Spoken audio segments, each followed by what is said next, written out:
With finance in particular, this is also not just an exception. So this is also data that comes directly from LinkedIn, whereby they looked at within the US, the job title of Chief Financial Officer, how the skills have changed since 2015. And that change has increased by a percentage of almost 17%. And so if you look at the top skills on the right-hand side, you'll see under 2015, those are all the keywords that were listed in terms of skills that are required for a CFO. On the right-hand side in 2022, you'll see that some of those keywords have changed. And so the skill set, this rapid skill set change that we're seeing in the markets is not only specific to the broader labor markets, but also finance in particular. So taking a step back, putting aside titles and compensation for a second in different roles, like I wanted to just look at within finance and revenue operations, what are the key 3 pillars of the purpose of this function in this department? And sometimes they're 2 separate departments and sometimes they're combined. First and foremost is definitely control and governance. What does that mean practically? It means really, I think of building a business very similar to how you build a house.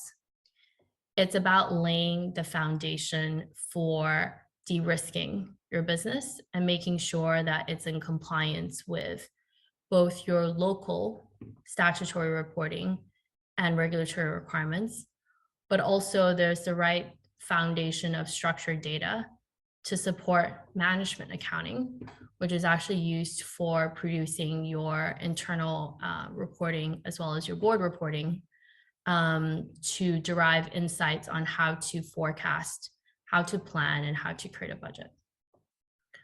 So that's first and foremost super important. Control is both in the form of financial control, meaning you have management over your costs and cash and expenditure, and that you can measure return on investment within your business, but also business control, which is around ultimately making sure that there are standard processes in place, that terms and conditions and how you think about scaling your solution delivery is standardized and repeatable as much as possible, so that you can have visibility in how you look towards the future.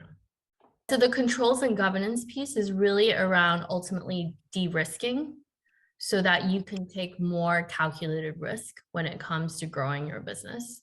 The second function pillar, which is extremely important, I would argue, not only historically, but definitely in times of uncertainty, is really plays the role of really revenue visibility and ultimately go-to-market predictability.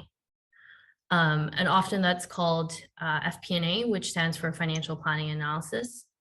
Sometimes it's also disguised or as a complement called revenue operations. It's to enable predictability around and accuracy around your forecast, both revenue, costs, and cash, around how you plan for the future.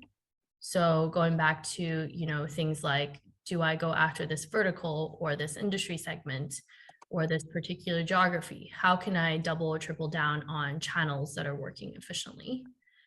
And what does that mean also from a bottoms-up capacity planning perspective, right? Do I spend more in paid marketing or do I hire a bigger team of SDRs and BDRs?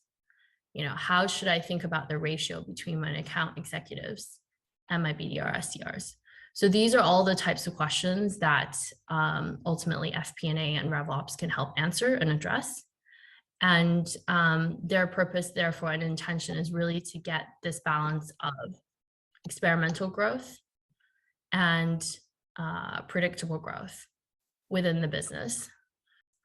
What's also really, really important in the second pillar around revenue visibility and go-to-market predictability is this concept of business partnering, which is very much having the commercial acumen as well as the soft skills to work across many different departments and to really be able to affect change through communication, delivery of value, quick wins with the counterparts in the other departments. you.